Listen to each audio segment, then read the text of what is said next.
Hello, Namaskar, Vanakkam. My name is Sudhir Sahasranaman and you're watching your own channel, CBSE with Sudhir. I hope you have seen the first part of the colonial era chapter. If you have not, please see that part first and then come to the second part. We will be doing this chapter in 3 parts. And this explanation video will be in English. It has already been explained in a separate set of 3 videos entirely in Hindi. Okay, so those who want to understand it in Hindi, wo videos dekh sakte hain. Now, let's get to the second part, which starts with from paradise to hell. What exactly does it mean? This means because Sir Robert Clive, who we met in the last chapter, who was heading the East India Company, who was instrumental in the Battle of Plassey, he described Bengal in particular as paradise on the earth. He thought Bengal was an extremely enchanting and a beautiful place, right? East India Company, because of winning the Battle of Plassey in 1757, had acquired the rights. It had been given the rights that now you can collect revenue from people in Bengal, in Bihar and Odisha. That is modern day Bengal, Bihar and Odisha, which were some of the state's richest regions, India's richest regions. Why? Because there was a lot of minerals out here, right? So that is why, minerals like coal, like iron, etc. were found in these 3 states, modern day Indian states. So Clive therefore described Bengal in particular as paradise on earth. And the company was very happy because they could collect so much of revenue from these 3 states, while at the same time, it was not as if they were using that money to spend on the welfare of the people of India of those 3 states. No, they were in fact taking it away back to England. That is why from a place which was described as paradise, the British East India Company reduced it to hell. That is why this particular title, from paradise to hell. Now, paradise, let me also tell you that it is not meant in a religious sense out here. It essentially means a place which is absolutely perfect, wealthy, or ideal. That's the context in which this particular phrase has been used. Now, in 1770 to 1772, those 2-3 years, there were several instances where the crop failed because the monsoon was not there, the rainfall did not happen, so the crops failed. However, the East India Company said, no, nothing doing. You still will have to pay the revenue. You will have to pay the tax which we have imposed. They said this in Bengal. So what it meant was that farmers had to pay a high rate of cash tax on the produce of their lands, regardless of what the conditions were. Even if your crop failed, you still had to pay tax to the East India Company. So you get an idea. Please make a note of whatever I'm speaking, because then you will be able to understand. See, history, I'll tell you one thing very clearly, and this is something, please remember. What is the word history?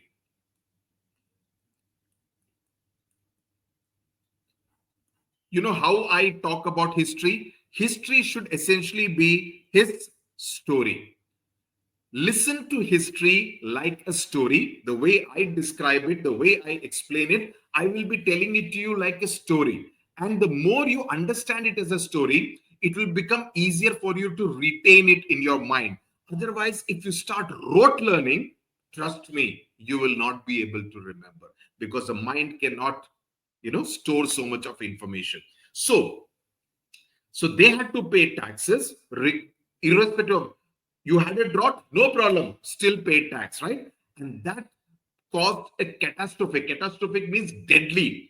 Famine. Famine is the situation. The difference between drought and famine is, drought is a situation where there is no water, etc. But famine is a situation where people start dying of hunger because there is no food to eat. So famine is many times more severe than a drought. So the famine which happened ended up killing 10 million people. That is 1/3 of the population of that time, right?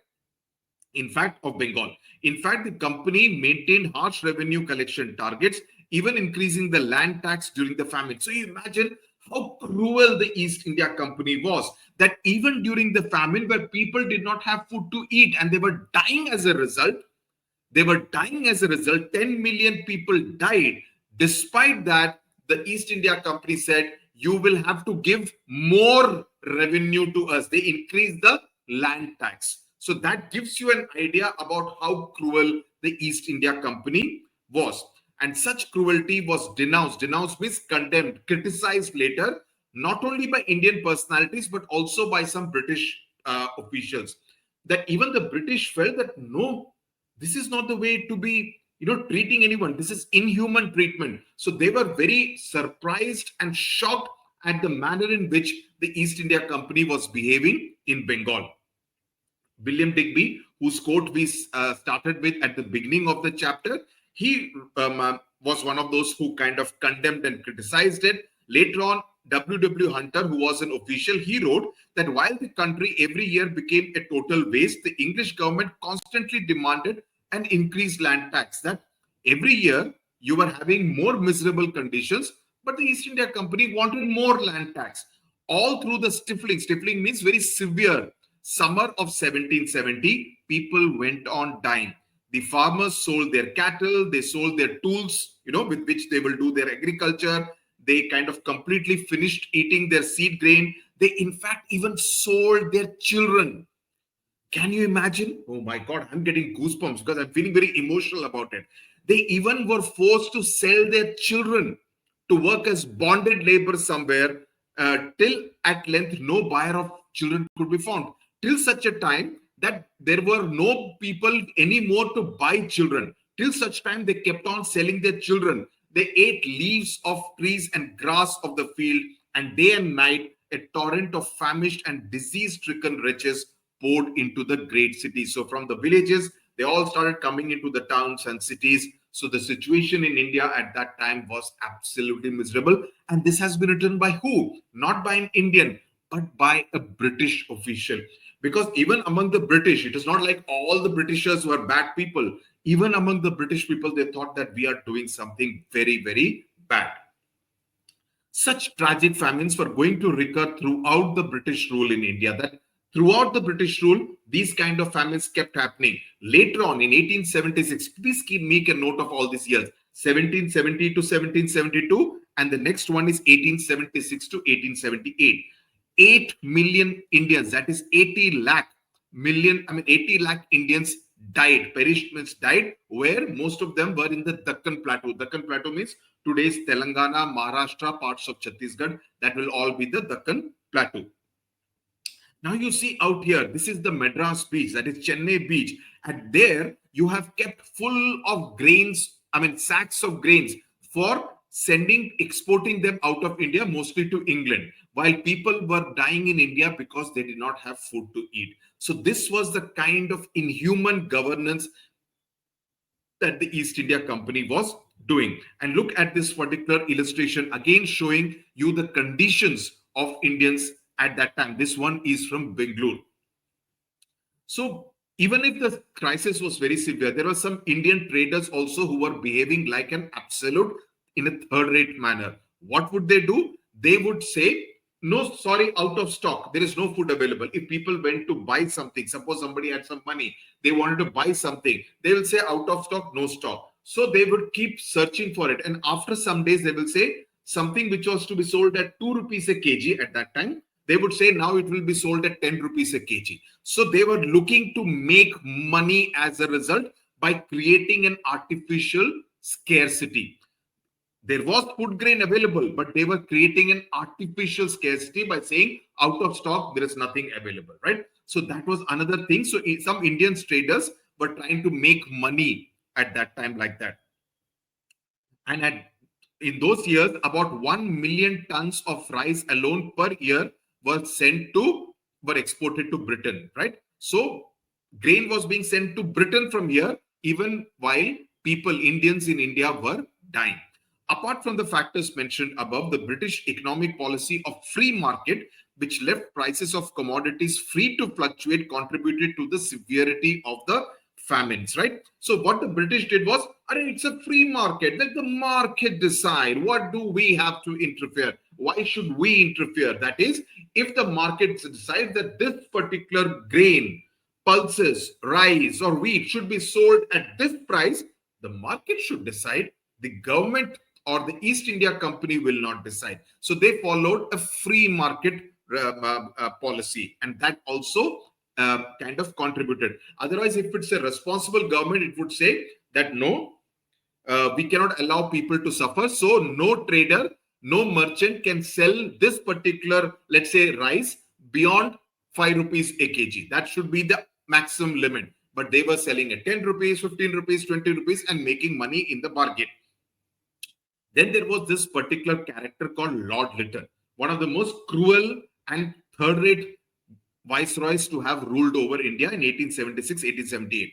Why was he known as cruel? Because he issued an order saying that there is to be no interference of any kind on the part of the government with the object of reducing the price of food. That the government will not try to reduce the price of food. The people, if they want food, let them pay for it, the price demanded by the traders. So that was something very, very cruel. At the same time, in 1876, 77, when there was this great famine going on, this Lytton character organized a darbar. Why? To proclaim Queen Victoria as the Queen of India, right? So it was for a week-long feast for 68,000 officials, kings and maharajas. Satraps means kings who were under the control of the British Empire, right? So he organized a week-long, jalsa for these 68,000 people, fed them food and drinks, even while people were dying because of hunger, which is why I said Lord Lytton was considered one of the most cruel viceroys to have ruled over India. Understood? Now, precise numbers. I'll tell you one more thing. I will be doing chapter-wise test papers on our website. Just give me some time, a couple of months after I finish with the entire syllabus. Most of the chapters are done. Once we finish with the entire syllabus, the chapter-wise test papers will be there on studywithsudhir.com website. Quality test papers, which will test you. If you answer those questions, read the answers. I'll give the answer key also. You will understand how exactly you need to answer in the test, in your exams. Now, precise numbers of severe famines during the entire British rule. Some say 12, some say 20, some say over 20, right? But there were famine commissions which were set up, right? And they say that the total number of human victims, human because many people died, because cattle also died, right? Animals also died. The people who died was between 50 and 100 million. And this number is almost the same as the number of people who died in World War II between 1939 and 1945. So imagine in a war that many people died, as that many people died during the famines in India. That was the condition, a rich country being reduced to a poor country because of the policies of the British Empire. Luto, luto, luto. That's what they did. So the British administration did open famine relief camps, some of them in some cities, but there were very few, and they did not even have adequate supplies. Some officials, now this is another very, very, it makes you feel so angry.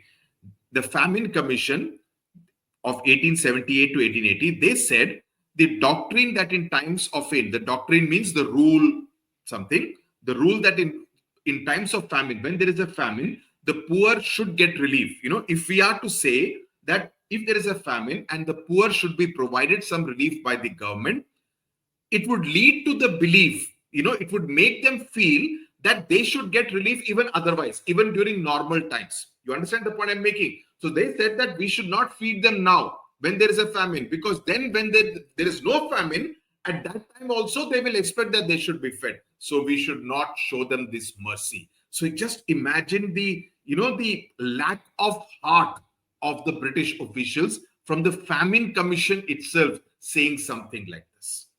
These are the conditions. So now you realize the greatness of people like Mahatma Gandhi, Subhash Chandra Bose, Sardar Patel, Jawaharlal Nehru, Maulana Azad, etc. The greatness of what they achieved by getting rid of India, the British from India. That is the great joy. And today you have some tucha people who will criticize all those freedom fighters who did all those things for India. Well, that's the way it is. Life it is. Road खराब होती हैं, सरकार को criticise करने का हिम्मत नहीं होता है, महात्मा गांधी और नेहरू और सरदार पटेल को क्रिटिसाइज करते हैं। Anyway, we should note that famines in India had occurred throughout history, caused by droughts, floods, military campaigns, and other factors, but never on such a scale. During the colonial era, India, especially rural parts of India, they became extremely poor and they could never recover. That is, India was known as the golden bird, and from there it became like this. There is this book. When you grow a little older, I would want you to read this book. This book is known as An Era of Darkness, The British Empire in India, written by Shashi Tharoor. It's a brilliant book. It's a bestseller. I will just read out one part of it and we will be talking about it in this chapter also. He said, when the East India Company took control of India after the collapse of the Mughal Empire, India's share of the world gross domestic product, world GDP, that is the total income in a sense of the entire world, was 23%. That is 23% of the wealth of the entire world was in India. When the Britishers left India in 1947, it was 3%. From 23%, they brought it down to 3%. And that gives you an idea. Please read this book when you're a little older. You will really learn a lot of things from this particular book.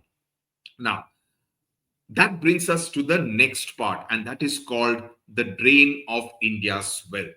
Now, Brooke Adams, who was the American historian and political scientist, he said that very soon after the Battle of Plassey, the Bengal plunder means loot, began to arrive in London, which means that all the material which was looted from Bengal after winning the Battle of Plassey was being sent to London, and it started arriving in London. And the effect was immediate, instantaneous, because at that time the industrial revolution was starting in England, right? Around 1760. The Battle of Plassey began when? 1757. So 1760, when the industrial revolution kind of began, that's when all this raw material was used from India to be able to work in the factories in England. So they gained cheap raw material coming from India. Let's become prosperous at the cost of this country called India. That's what these people did. So if the industrial revolution was a success in England, it was also because of the raw material being sent from India.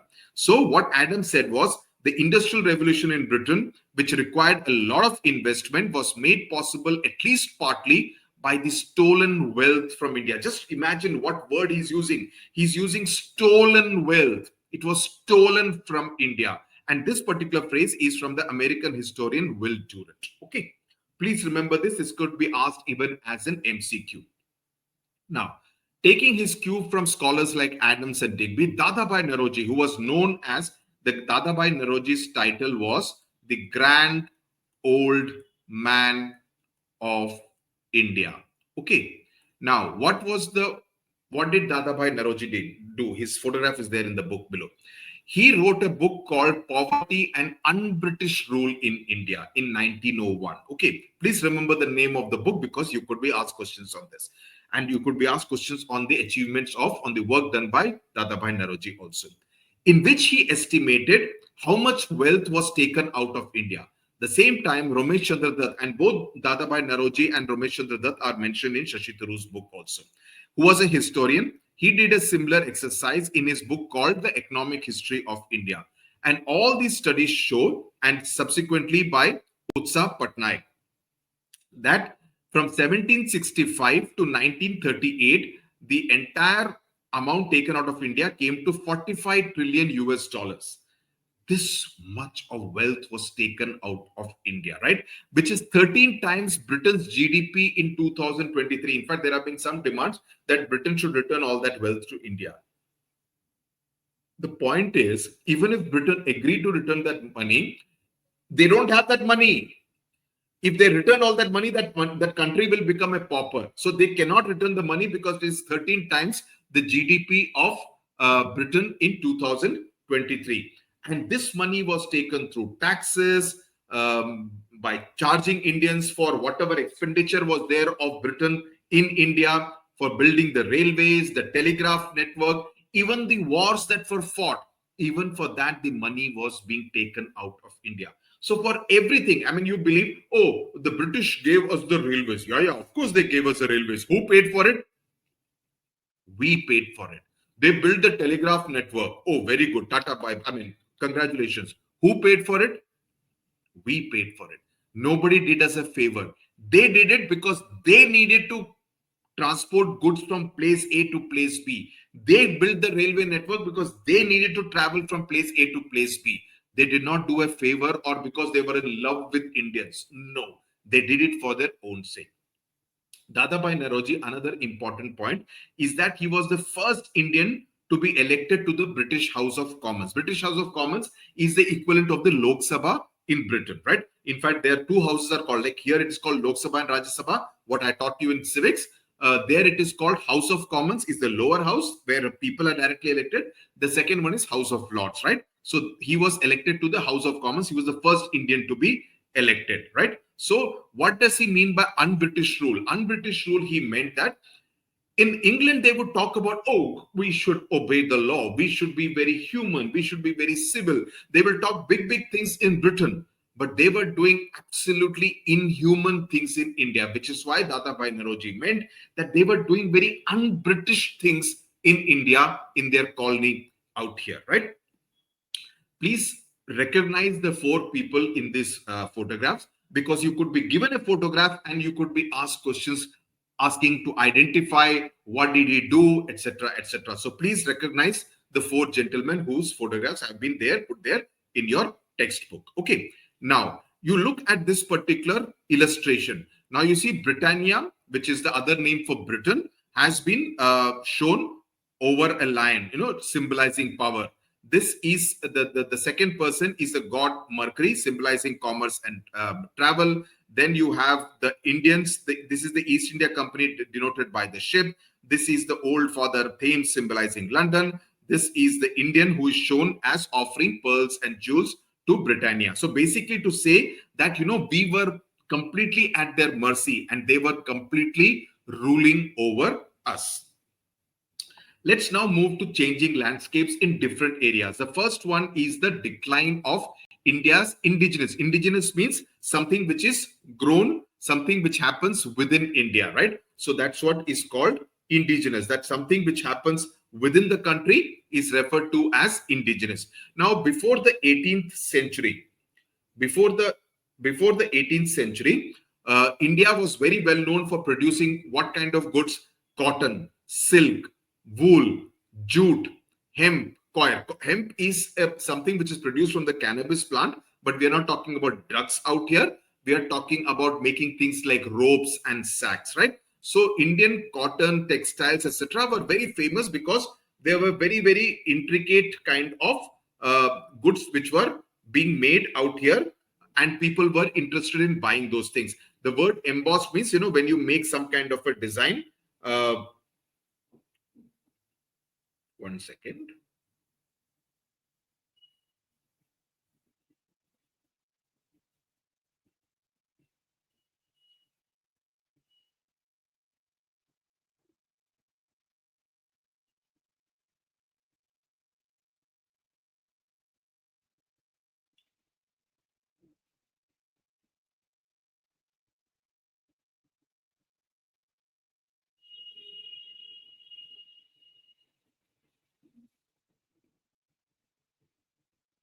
Sorry. Okay, so people were interested because of the quality of the silk, the quality of the cotton, etc. So people were interested in the kind of goods, especially the textiles which were being made in India, right? So what did Britain do? They thought, oh, these Indian textiles are very popular. Let's do something about it. So what they did was they imposed very heavy duties on Indian textiles which were imported into Britain. Okay, they imposed very heavy duties while forcing India to accept British manufactured goods with minimal tariff. So if this is India, okay, and this is Britain, so if India sends some goods to Britain, they would impose very heavy tariff, whereas whatever goods were coming from Britain to India, they would impose very low tariff so that the goods can be sold cheap, so there would be demand in the market. Even on the goods which were manufactured in India and sold in India, they would impose very heavy duties, right? So in the sense, basically to say that Indian goods were made very difficult to be bought. People think, are so expensive, let's buy something in Britain which is cheaper, right? So that is what was happening. Also, Britain controlled most of the sea trade as well as the exchange rates. So exchanges for trade, etc. So Indian traders found it difficult to export as earlier. So what happened was the Indian textile industry began to collapse because there were no buyers. Because of the tariff, the duties that were being imposed, just like now Trump is imposing 50% tariff, right? So if you impose a tariff, a high tariff, if something is for 10 rupees, instead of being sold for 15 rupees, it will now have to be sold at 50 rupees. So who will buy it at 50 rupees? That is basically the difference. So the Indian textile exports fell sharply, that there was no market. The export market completely collapsed, while Britain, whatever was sending into India, they were finding lots of buyers in India. So the many artisans who were making those kind of skilled stuff, they did not find any jobs. So as William Bentinck, who was the Governor General, he was a person who banned sati, right? So he's a kind of a good man. He said the bones of the cotton weavers are bleaching the plains of India. So he said so many cotton weavers are actually dying. So their bones, white bones, are like bleaching the surface. There are so many people who are dying that their bones are all over the fields of India, right? So basically, because of this, India's share of the world GDP, what I told you, 23% before when they came, and 3% in 1947. So the GDP kept on falling, 23, 22, 21. It kept on falling because trade, India was not doing sufficient trade. So in less than reaching hardly 5% at the time of independence, actually around 3%. So in less than 2 centuries, one of the richest lands of the world had become one of the poorest, right? So that is the sad state. I hope you have understood this part very well. Very important from the examination point of view also. Also, you should know about these things. Now, another thing which Britain did was whatever governance structures which were there in India, they started removing all those governance structures. They started imposing their own style of governance and administration. So India used to have a lot of village councils, right? Which used to manage community affairs. In a village, they would manage everything, right? Two people are having a problem, a quarrel, a dispute, they would solve it, right? They would take care of irrigation work, road work, construction of roads, etc., right? And regional kingdoms, right from the time earlier empires, etc., they kind of ensured that these kind of things continued, which is why, like Charles Metcalfe, who was an acting governor general in the 1830s, he said that the village communities, the Gupta Empire collapsed, the Maurya Empire collapsed, the Magad Empire collapsed, everything collapsed, but these village communities continued to thrive, right? They continued, so they did not vanish. So basically said dynasty after dynasty tumbled, revolution succeeds to a revolution, but the village community remains the same. So basically to say that they have contributed, the village communities have contributed to the preservation of people of India, that the community still stayed. British, what they did was, they said, no, nothing to it. This governance system will not work. These village communities cannot have any powers. So what they did was, all the control will come from initially Calcutta, then Delhi. Once the British Empire took over, all the control will be from Delhi. The village communities will not have any power, right? It was a centralized bureaucracy. So somebody sitting in Delhi will decide what a village in modern day Uttar Pradesh or modern day Bihar or Bengal will do, right? So they did that. What was their intention? So that they could control the entire tax collection center, right? Maintain law and order, right? They were not interested in the welfare of the people of villages. They were interested, collect more tax, right? Maintain law and order, completely keep control over these people. And that really destroyed the community decision-making system. The entire village council committee system, the Britishers completely destroyed. So another thing which they did was they introduced British law. They introduced British law.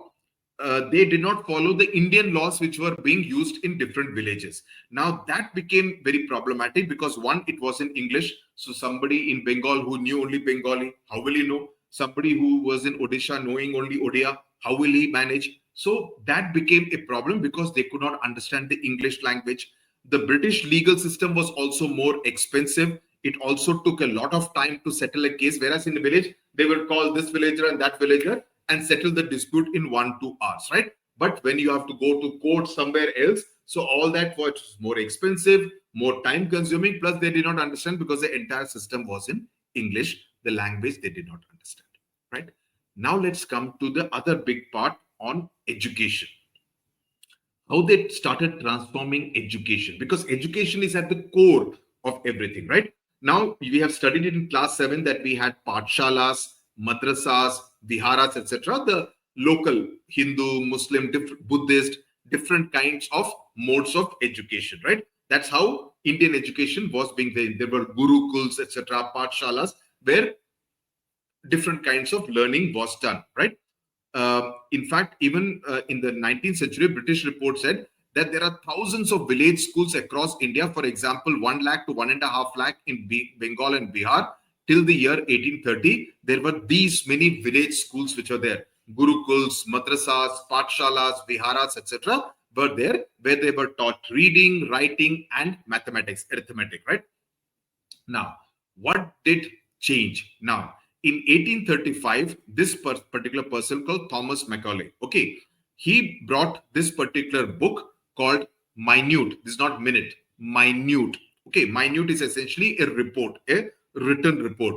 Minute on Indian education by Thomas Macaulay. Now, here he said that, well, I have no knowledge of Sanskrit and Arabic. Okay, he did not say, I know Sanskrit or Arabic. But what he did was very dangerous, and an arrogant and a person who thought very high of himself. He said that European knowledge is very, very superior to Indian knowledge. He said, I have never seen anyone among these people, and he called them Orientalist, okay, which is a slightly derogatory term used for people from Arab countries and from the Indian subcontinent. Now they're known as Indologists. So he said, I have never found anyone among these people who can say that a single shelf of a good European library was worth the entire literature of Indian Arabia. That if you put the entire literature that has been made in Sanskrit, in Arabic, in whatever language, both in India and Arabian countries, one shelf of a library in Europe will be more worthy than this entire literature. So you see, how conceited and how arrogant a statement he made, right? Indians therefore needed British education, whose objective was to create a class of Indians. So what they said was, we will promote British education in India, not to, oh no, we are in so much of love with Indians. No, not because of that. Because they wanted to create a class which would be Indians in blood. By blood, they are Indians. In terms of color of skin, we are all brown skin. We are not fair skin. We are all brown skin. But we will be English in taste, in morals, and in intellect. So basically, our thinking to make us like English. Of course, things are now different because English is almost like an Indian language now, right? In addition to Hindi, Tamil, Bengali, all of us know our mother tongue. Like my mother tongue is Tamil. I know Tamil, I know Malayalam, I know Telugu. Okay, I know Hindi, so I know 4 proper Indian languages plus English I know, right? So it should never be a case of Hindi versus Tamil. It should never be a case of Kannada versus Tamil. It should never be a case of Hindi versus Kannada. No, it should be about all the languages. The more languages you know, it's a way of communication with somebody. You should never put down somebody because of the language they know. The more language you know, your chances of communicating better will be that much more. So that is what Thomas Macaulay and the Britishers wanted to do. Now, although a few prominent British Orientalists argued that Indian students, some of them said that, we should let Indian students study their own languages, but Macaulay he had the last word, and slowly the India's traditional schools started disappearing, while English became a language of prestige associated with the colonial masters, resulting in lasting divisions in Indian society between people who knew English and people who did not know English, right?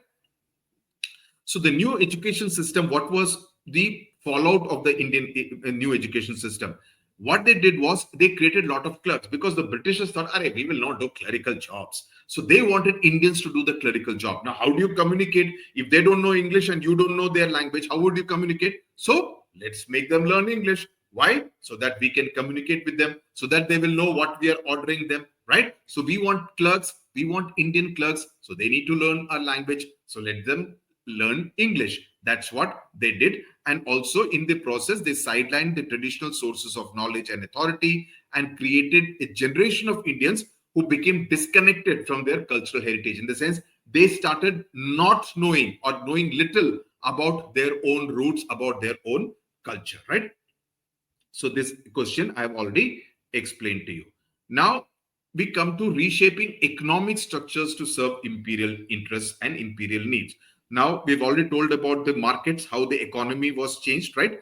Then they also constructed the rail network. What I told you, 1853 was the first train which operated from Bombay to Thane, the first train which was run in India. Now railways brought people together and integrated India's internal market, but the real purpose was to move the raw material from the interior to the port so that then it could be exported out of India. And when the British goods will be sent to India from the ports to be taken into the different states and different provinces, for that also the rail network was needed. So that was the real purpose. So you could get a question, what was the real purpose of developing the rail network in India?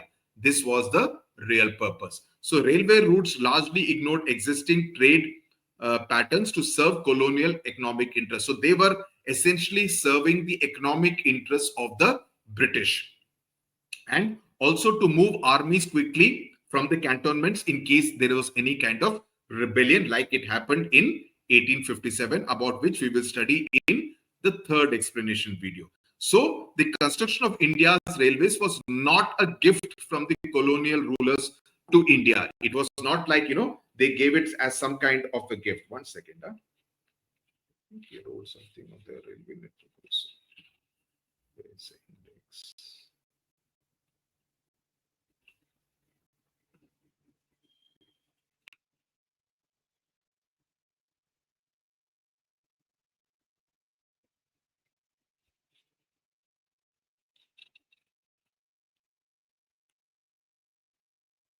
Very interesting. I'm going to read this book again. So, the same can be said about the telegraph network. So all these railways, etc., was paid by Indian tax revenue, which means that Indian funded infrastructure that essentially served the purpose of the Britishers. And the same was the case of the telegraph network, because they wanted to communicate faster, and also to serve the lavish lifestyles of British officials, because they threw parties and they generally had a good time. Here, everything was paid by Indian taxes. So Indians funded their own subjugation. Subjugation means they were kind of controlled and ruled over, and we were actually paying for it. Just imagine what a sad state of affairs. So with this, I stop the second explanation video here. The third explanation video will start with the resistance movements that happened against the British in India. I hope this entire explanation, where I've deliberately gone a little slow, is very, very clear to you. I've gone in great detail, and I hope you will be able to do justice to it and score very high marks in your exams. Okay, Tata, bye bye. Thank you very much. Namaskar.